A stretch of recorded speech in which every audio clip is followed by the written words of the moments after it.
Walang preno kung bumatikos. Malalim at makatwirang komentaryo. Mag-ingat ang mga politikong gumagawa ng kalokohan at baka kayo ay tamaan ng Lapid Fire!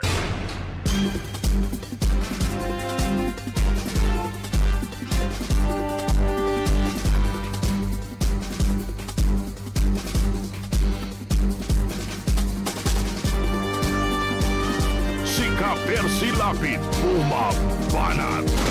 Lapid Fire!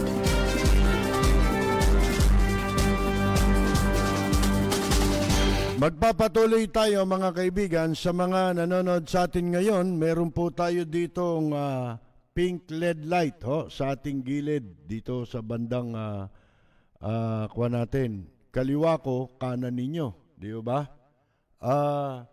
Ito yung pang kotse na pwedeng ilagay sa kotse.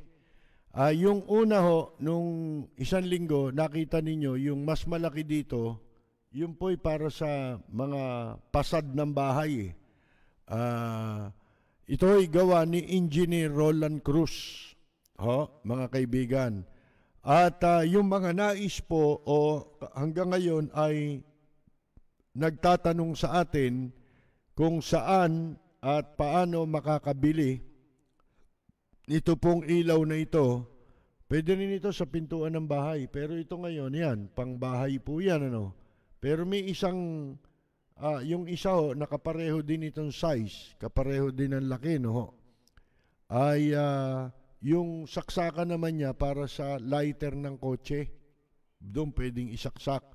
Ganyan din po ang itsura nun, mga kaibigan. Ngayon, para sa mga gustong maka-avail o bumili nito pong ilaw na ito, mga kaibigan, kayo na po ang dumirekta sa kanila. Tumawag lamang kayo sa 0922-890-9165. Ulitin ko po, 0922-890-9165. Hanapin niyo po si Engineer Roland Cruz.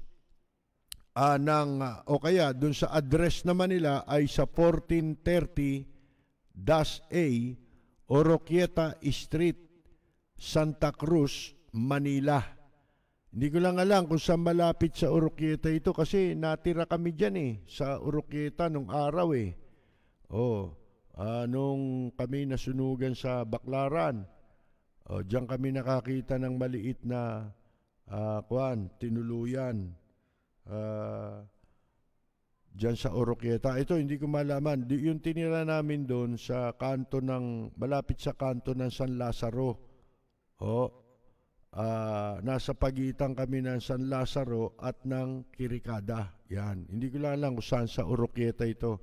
Sana inilagay kung saan malapit. Hanapin lamang si Engineer Roland Cruz. At ang address po nila ay 1430-A Oroquieta Street, Santa Cruz, Manila. Ang contact number po ay 0922-890-9165. Ito naman meron akong suot ditong charm, di ba? Bracelet charm. Dito nakalagay naman ito, may pouch. Ito hindi pinagbibili. Ipinadala po ito. Pinasasalamatan natin ang nagpadala po sa atin ito. Marami po ito ito ay parang donation din nila kay Vice President Leni Robredo. Maraming salamat kay Evelyn Sanchez ng Elk Grove, California, mga kaibigan, na siyang nagpadala nito. Marami po ito. Pero binigyan po tayo para sa amin dito. Yan. Nakalagay pa rito ito isang kahon, isang balutan po ito dumating kanina at agad din naman nating ipinadala sa tanggapan ni Vice President Leni Robredo yung marami. Hindi ko alam kung ilang piraso yan. Pero marami po May kasama rin itong rosary na kulay pink ang mga beads. Tawag ba rito beads? Ha? Ayan. Charm ito eh. Maganda. Ayan po, mga kaibigan, nakikita ninyo.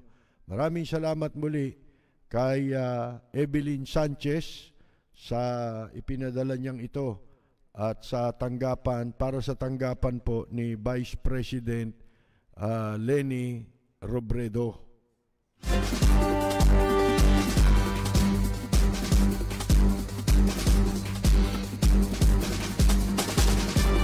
Ito naman hong pag-usapan natin itong nangyari kanina sa EDSA. Sipin ninyo very unruly yung mga, andyan ba yung video? Tingnan mo nga kung naipadala ko sa'yo. Yung kapraso ng video na nangaharang, lalo na haharassing ka pagka alam nilang kuwang ka, kahit nasa media ka. Ito'y mabrul na to mga kaibigan. Unang-una, yung ginawa nilang karaban kanina, ginawa nila sa araw na pangkaraniwang araw, weekdays, na alam nila makakaperwisyo sila. Siguro sinadya nila yon para magmuka na yung matatraffic kasama nila. Di ba ho? Ang ginawa ay sinara nila yung EDSA. Ipinarada ang mga sasakyan sa gitna mismo ng mga karsada para walang makaraan. Sinadya nilang perwisyuhin ang mga motorista. At maging ang city government ng Quezon City ay nadismaya, mga kaibigan, sa kanilang ginawa sapagkat hindi nakipag-coordinate.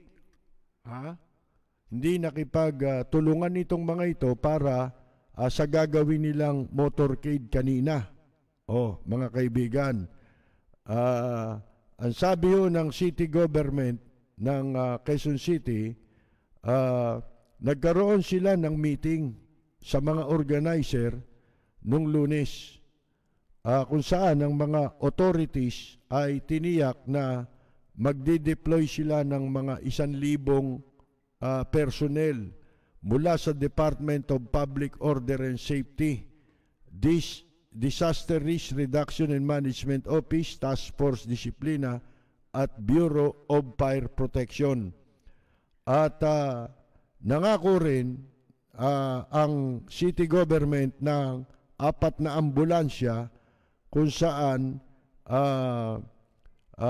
ilalagay yung stage nila sa liwasang Aurora sa loob ng Quezon City Memorial Circle para doon sa gagawin nilang katarantaduhan. Mga kaibigan, ito mga bayarang ito. Halatang halata mo, mga bayaran Ito na yung mga inoorganisa nila nung simula pa lang na nagkakalat sa social media, yung mga yung mga inaarkila, yung mga motor, yung delivery ng motorcycle, yung mga naghahatid ng pagkain at ng kung ano-ano.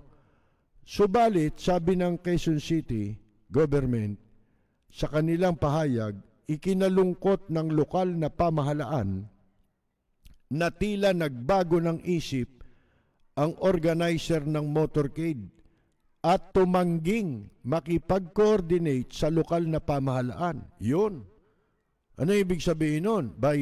Wala pa ho sila sa pwesto, ay binabaliwala na nila ang kapangyarihan ng local government office. Kasi anak ito di ba? Ni Digongyo, di ba? Si Sara Jeng Potpot, mga kaibigan, at anak ng diktador na yan ay kilalang mga bumabaliwala sa batas talaga.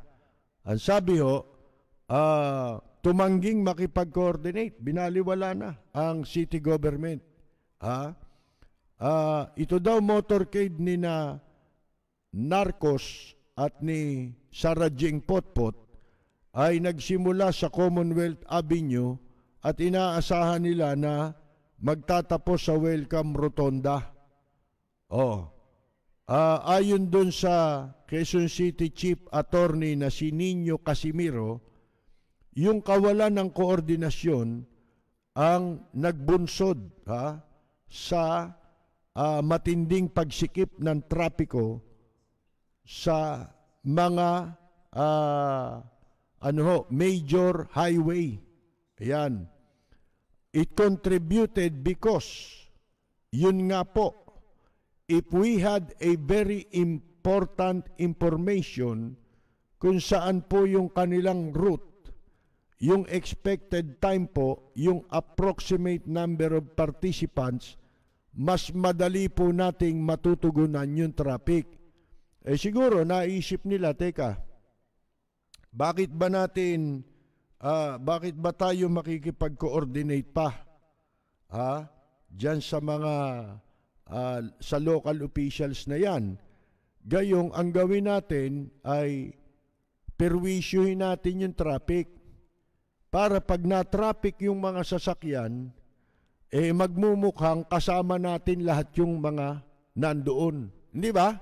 Yun ang plano nila na ginawa nila mga kaibigan ang sabi pa rito, yung kay Congressman Mike, ang tinutukoy dito yung si Mike Defensor na tuta ni Gloria.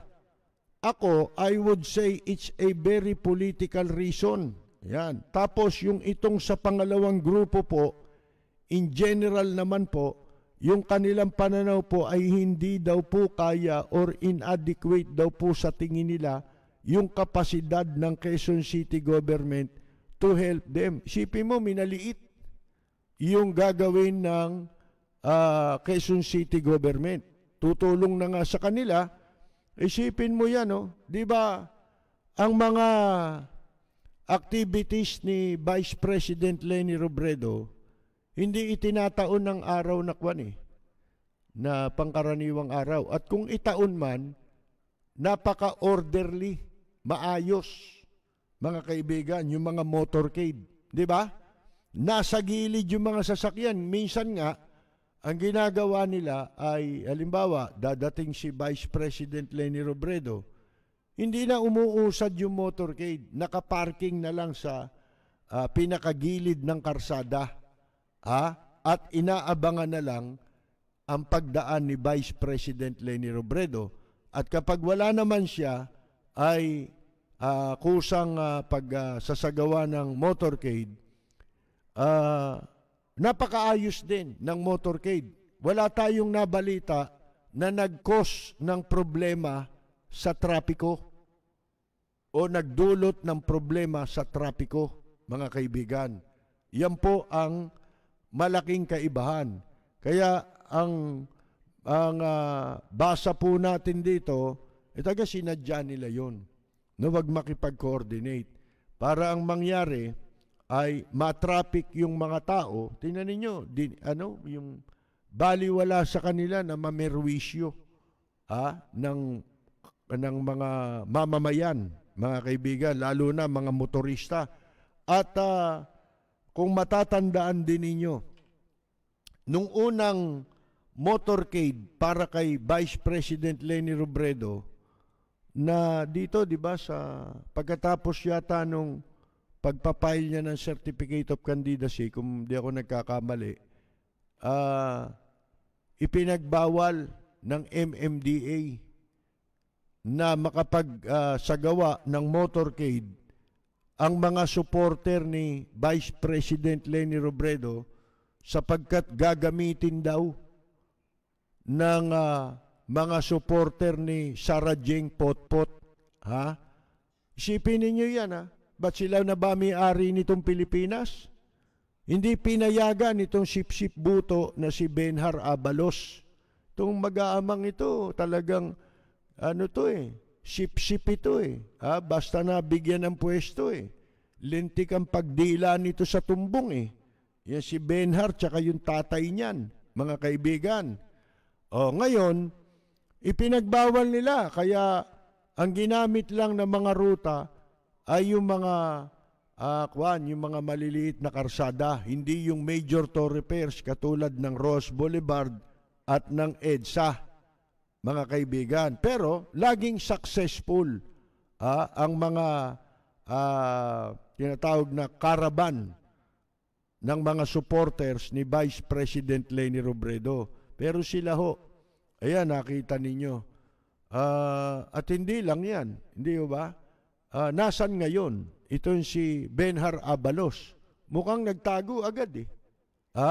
Ang naririnig kong nagsasalita kanina para magpaliwanag tungkol dyan sa itong sinasabing ito ng Quezon City government, mga kaibigan, hindi lumilitaw itong damuhong si Benhar Abalos eh. Di ba? Pagka sila pala ang magsasagawa ng motorcade, ay kahit ano pwede. At meron ako nakitang video, nandiyan ba? Ito, panoorin ninyo yung video na nangyari sa EDSA, isang tagpo na hinaharas nila yung sasakyan ng ABS-CBN. Mga kaibigan, palibasa, galit dyan yung amo nila, di ba? Pinasarayan ng amo nila. Ito, panoorin po ninyo.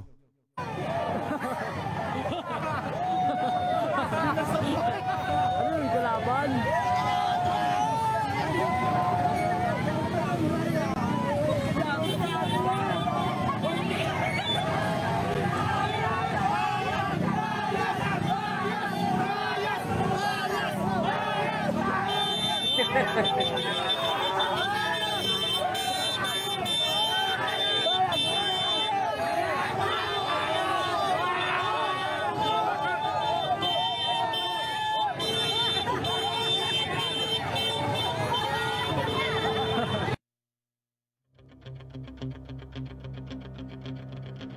Walang preno kung bumatikos. Malalim at makatwirang komentaryo. Mag-ingat ang mga politikong gumagawa ng kalokohan at baka kayo ay tamaan ng Lapid Fire! Ganyan po kawalang hiya ang mga taong yan.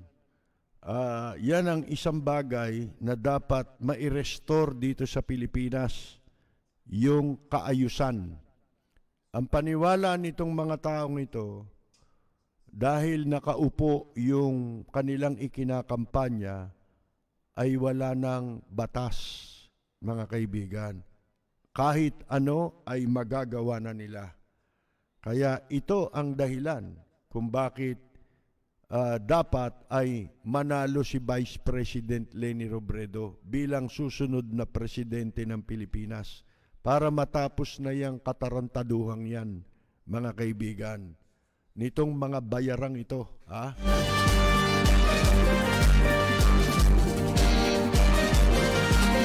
Kalain ninyo, iniatras pala nila yung kanilang request.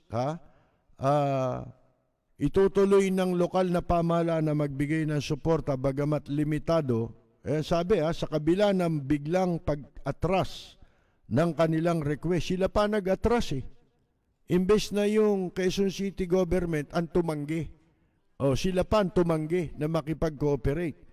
Itutuloy ng lokal na pamahalaan na magbigay ng suporta bagamat limitado ang aming alam na detalye sa magaganap na pagtitipon. Sinikreto, mga kaibigan, ngayon, ito, nakita ninyo kung gaano kawalang hiya, di ba? Mga iba na.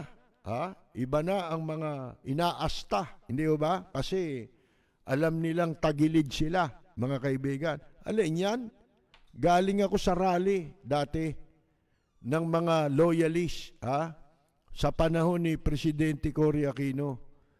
Kaya lang, yung mga nakakasama namin sa rally, ang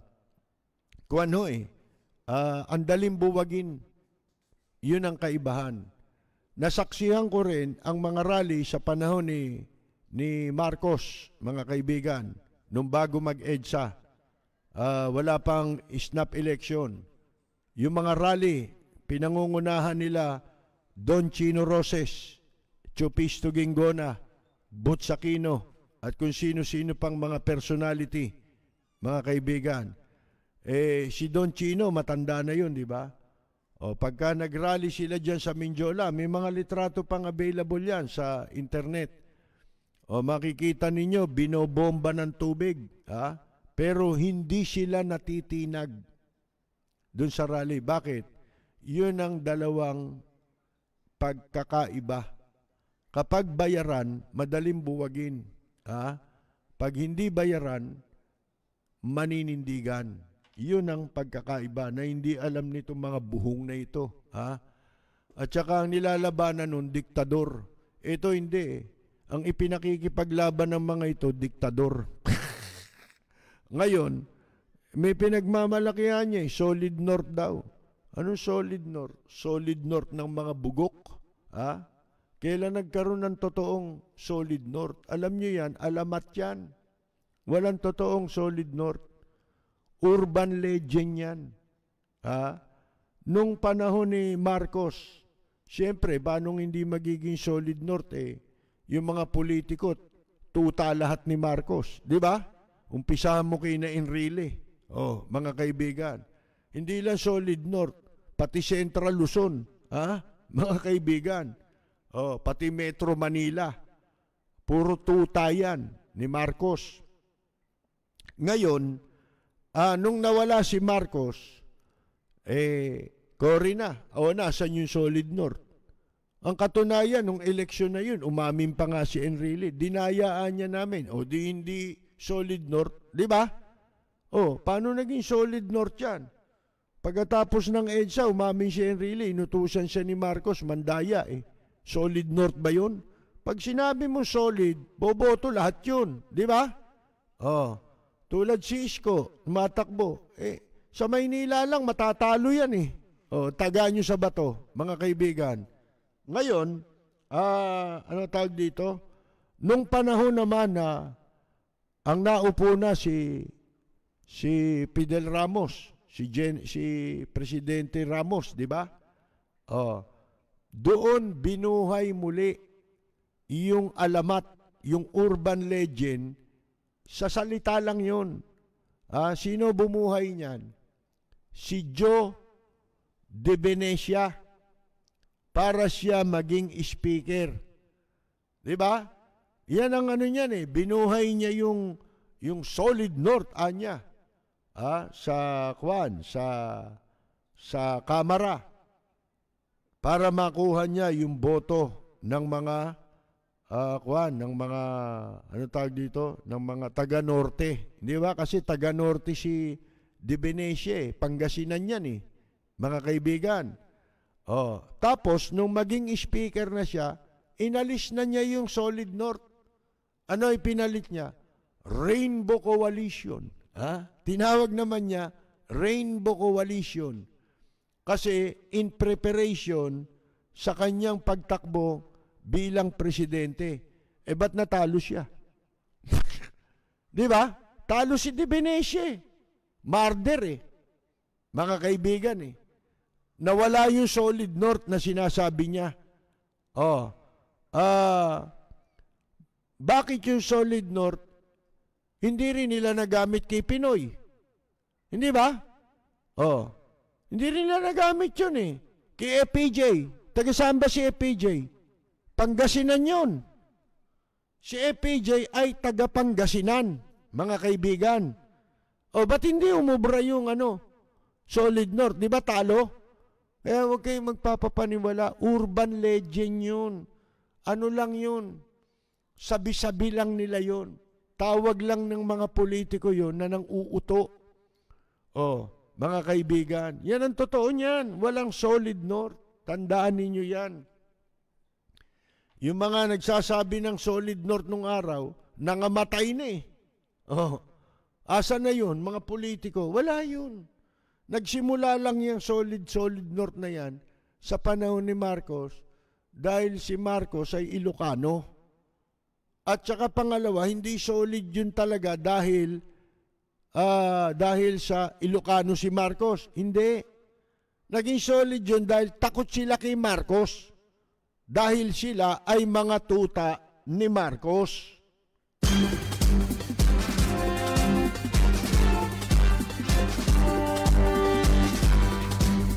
Si Ka-Percy Lapid, bumabanat.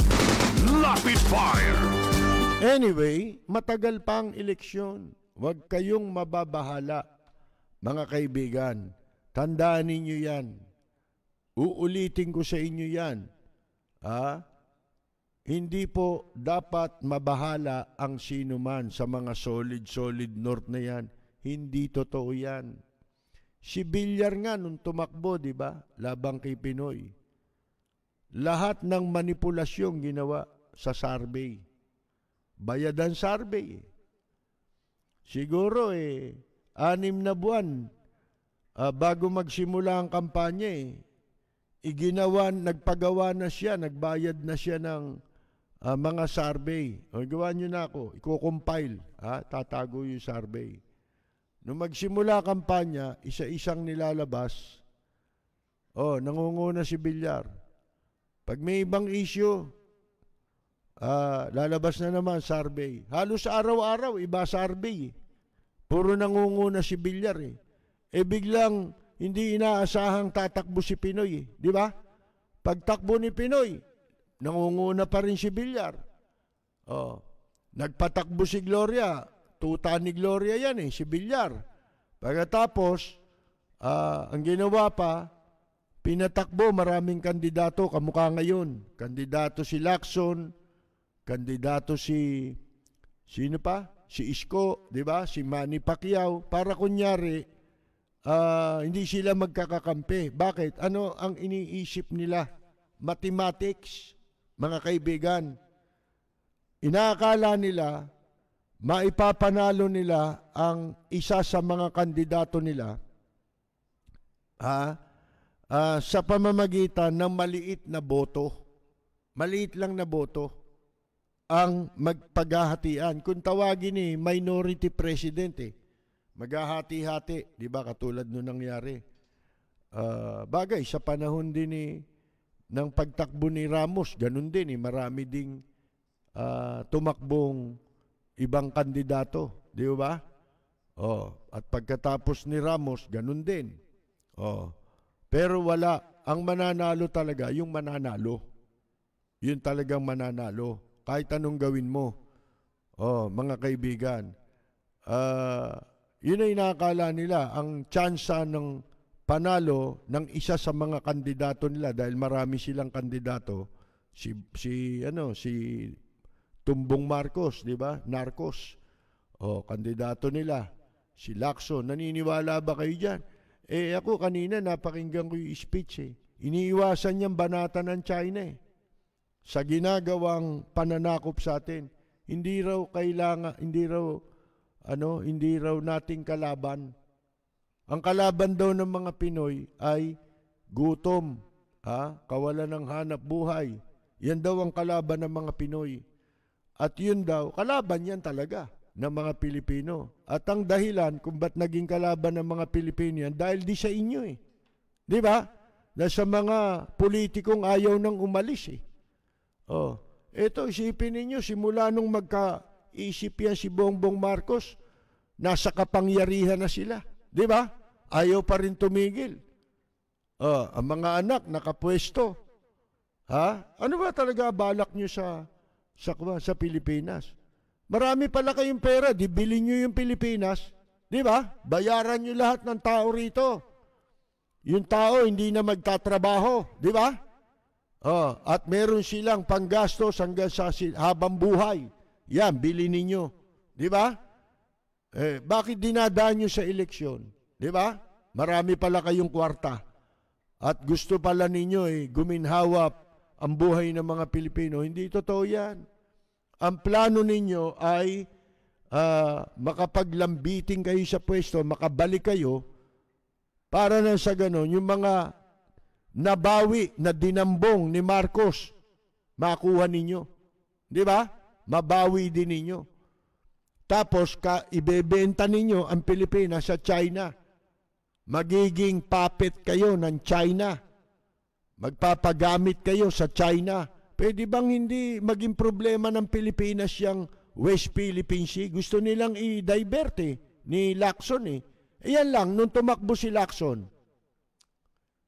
hindi niya alam, nagkaroon siya ng paniwala na siya mananalong presidente. Di ba kinukwento ko sa inyo, 2 beses na pagkakataon, pinag-usap yan si APJ tsaka yan. Iginawa ng meeting. Ang hinihiling sa kanila ay pasyahan nila kung sino sa kanila ang pwedeng mag-slide down sa Vice President para nang sa ganon sila pareho ang dadalhin, tutulungan para manalo.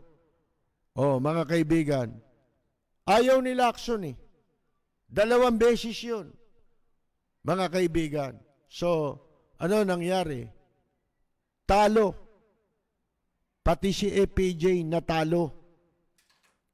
Bagamat dinaya pa, di ba? Hindi sana mangyayari yun. Yung pandaraya, hindi sana magtatagumpay kung naging malaki ang agwat ng boto kung sila magkasama. Di ba? Magsasama yung boto nila O di dadami yun. Mahirap nang dayain yun pag dumami, lumaki. O di, nung dinaya sila, nadaya, di ba? 1 milyon na boto ang nadaya sa kanila. Bakit? Kasakiman Tapos namatay si APJ. Nakatadhana palang mamatay na si APJ. Di ba? Mga kaibigan. Di sana kung pumayag siya, presidente rin siya. Di ba? Ayun na mahirap Hindi kasi iniisip yung pakikialam ng tadhana. Nakialam ang tadhana. Di ba? Tingnan ninyo. Wala siyang kamalay-malay. Bakit hindi siya pumayag? Umakyat na sa ulo. Di ba? Akala niya presidente na siya. Hindi kamukha ni Doy Laurel nung pinakiusapan na mag-giveaway kay Mrs. Cory Aquino. Nagpasya siya na mag-slide down na lang for Vice President. Hindi nila ginawa yun, yung sacrifice na yun. Bakit? Kasi walang kamalay-malay si Lacson na kandidato rin pala siya ni Gloria. Paano nangyari yun? Magkalaban sila. Nangyari yun kasi yung nagpipinance, nagbibigay ng pondo kay Lacson, inutusan pala ni Gloria. Huwag niyong payagang umatras yan sa pagtakbo. Bigyan niyo ng pera. Yan ang utos doon sa financer. Ito naman si Lacson, akala niya magaling siya, di ba? Akala niya matalino na siya. Hindi niya alam, kaya siya pinatatakbo, ginagastusan din ni Gloria nang wala siyang kamalay-malay dahil para mabawasan ng boto si APJ. Di ba? Yun ang ginawa mga kaibigan. Ngayon, ito nung 1 beses nabanggit ko sa inyo, ang tatandaan ninyo, isa pang manipulasyon na pwedeng gawin dito sa eleksyon, pag dinaya nila ang resulta ng boto, ilalagay nila sa may bandang huli si Vice President Leni Robredo. Bakit? Para magmukhang katawa-tawa. Kahit alam nating si Vice President Leni Robredo ang mananalo, sa resulta ng eleksyon, pwede nilang muling ulitin yung isang pangyayari sa eleksyon natin na mamanipulahin ang mga boto, yung konti ang boto, yung boto ni Leni, pwede nilang ilagay sa ibang kandidato para kumonti ang boto ni Leni at lumaki ang boto ng ibang kandidato na hindi rin nila pananalunin. Ang pananalunin nila, siyempre, si Bongbong Narcos, di ba? Hindi pa natin alam nga kung itong si Bonggok, mga kaibigan hindi pa naman ito officially na nagwi-withdraw Wala pang official yan na isinasubmit na withdrawal sa Commission on Election. Nananatiling kandidato siya. Sa salita lang yung nag-withdraw. Mga kaibigan, ang isa dyan bakit? Katulad dito nung eleksyong nangyari kay Danding Coangco. Ang operator nito si Puno Yung Ronnie Puno na yun, nandyan ngayon kay Lacson. Yan din ang operator ngayon ni Lacson. Minanipula nila ang eleksyon. Yung ibang boto, dapat nanalo nun si Danding Coangco, tandaan ninyo Yung ibang boto ni Danding Cojuangco, inilagay nila sa boto ni Miriam, ni Tita Miriam natin. Kaya itong si Tita Miriam, nagkaroon na ng paniwalang siya nanalo eh. Kasi ginawa siyang second. Ha? Pumangatlo lamang si Danding. Para saan yung manipulasyon na yun? Para si Danding Cojuangco ay hindi makapagprotesta. Para ang magprotesta si Miriam, mga kaibigan. Kasi pag yung protesta ni Miriam, walang mangyayari. Bakit? Wala naman talaga siyang boto na ganun karami. So walang makikipaglaban para sa kanya. Kung si Danding ang napunta sa pangalawa, kapag inilagay nila sa pangalawa, magpuprotesta yan. At pag nagprotesta yan, may boto yan. Di ba? At dahil may boto yan, may makikipaglaban para sa kanya. Number 3 siya. Di magmumukha siyang tanga. Di ba? Pag nagprotesta siya.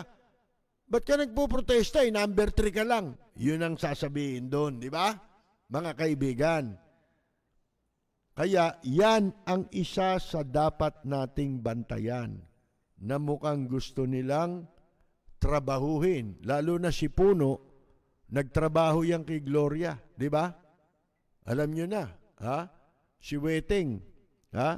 Si, ano pangalan? Ronnie Puno. Ang nickname niya ni Weting eh.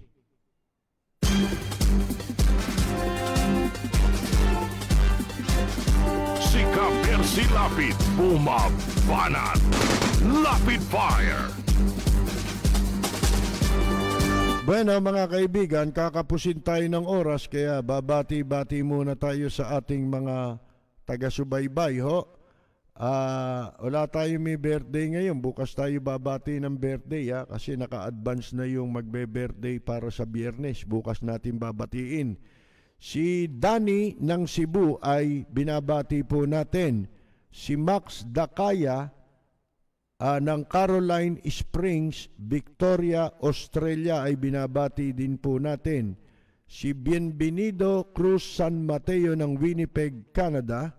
Lilian Salvador, Marieta Aniban Cuanico, Reden Santa Maria at pamilya sa Toronto, Canada.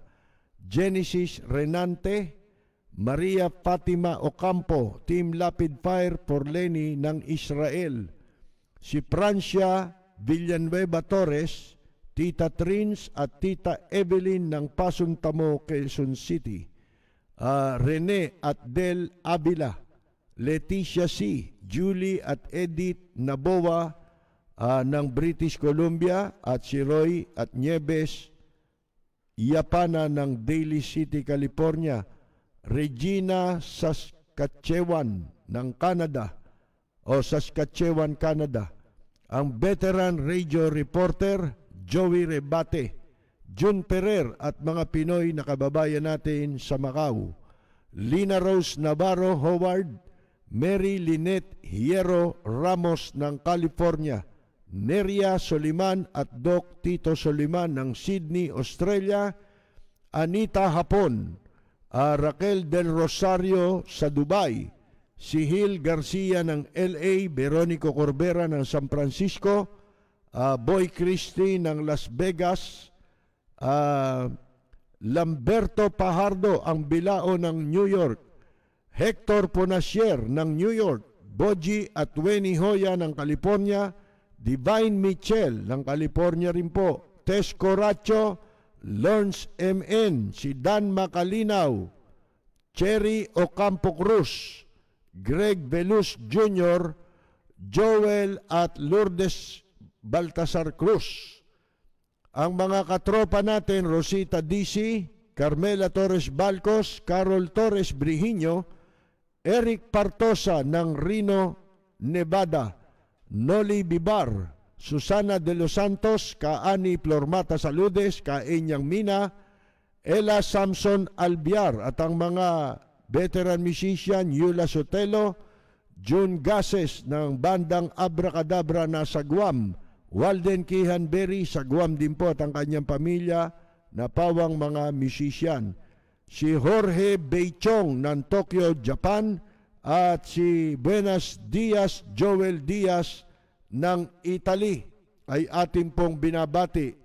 Habang bumabati tayo rito, pakita mo yung mga schedule ng nagagawing activities sa iba't ibang lugar. Dito naman si Jose Bernardo Lacson Jr., Jack Cruz, si Maria Dolores Santos ng United Kingdom, binabati po natin. Elgar Jose Abadilla Lorca, Prince Sammy, Gladys Grace Broyones, Ed Bernardino, Hilario Carlos Baldubino, Ito Esquillo, Yo Zuri, Domingo Mamaradlo, si Sita Enteria, Rita Magbuo, Gloria Walde, Analisa Basaya, Florante Franco, Nelson de Blañas, Ed Yumul Casquejo, Lourdes de Vera, Bing Buenafe, Jaime Lopez, Jason, Eva Balite, Mel Rualizo, Ate B. Santos, Ate B. Santos, nabanggit na ito, si Tamarich Durante ng Hong Kong, Carlito Viado, Leonardo Balyon, Janet Te, Alvin Rebadulla, Bobby Cusi, kamag-anak yata ito ni Alfonso Cusi, si Jose Bernardo Lacson Jr., Analisa Basaya, Jermaine Isidro Aguila, Gabriel James, Percival Francisco ng Canada, also known as Frank Francisco, si Emma Pergis from Kuwait, yan, si Aser Reyes, Del Eresmas ng Kingdom of Saudi Arabia at saka mga kasama niya, si Mar, Hector, Richard, August, dyan po sa Damam, Kingdom of Saudi Arabia, si DG Odarag, Jobski Gonzales, Randy Kaisip, Nancy Seniza, si Cecilia Brown, Gracia Alimonsurin Gahupo, si Chai Mids,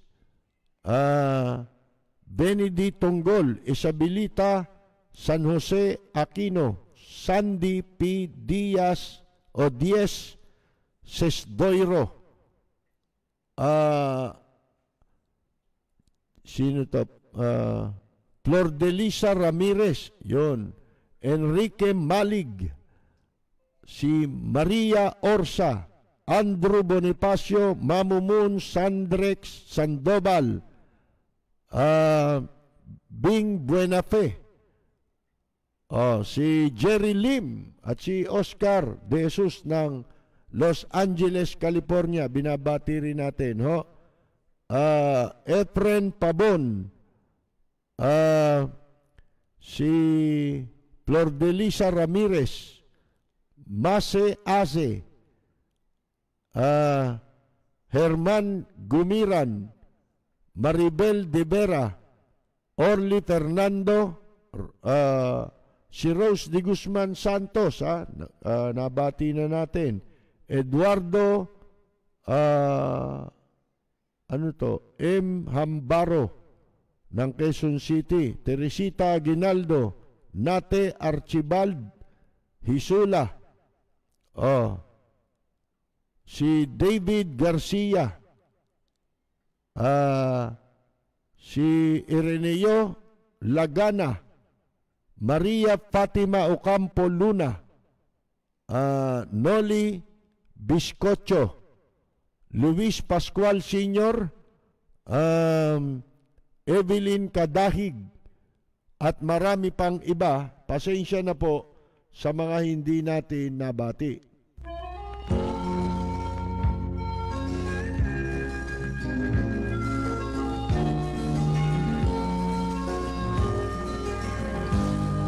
Sa bayan ko ay isa ang lahi, dito'y wala ang pagkukunwari. Hindi padagay, sadyang kilala sa daigdig, may pagkakaisa sa bawat nais. Nakalimutan natin yung isa pang pera, no, na pinautang ng Japan. Na ninakaw din ni Marcos eh. Ito ho, nababasa sa libro, tinuturo sa eskwela sa Japan, no? Bukas natin babasahin yan. Tayo po'y magpapaalam na. Tayo po'y babalik bukas alas 10 ng gabi hanggang alas 11 ng gabi sa impilang DWBL 1242 sa inyong mga talapitan. At sa ating pong FB Live, alas 10 din po ng gabi hanggang kung anong oras po tayo matatapos. Ito po si Percy Lapid. Maraming salamat at magandang gabi sa Rajeng Potpot.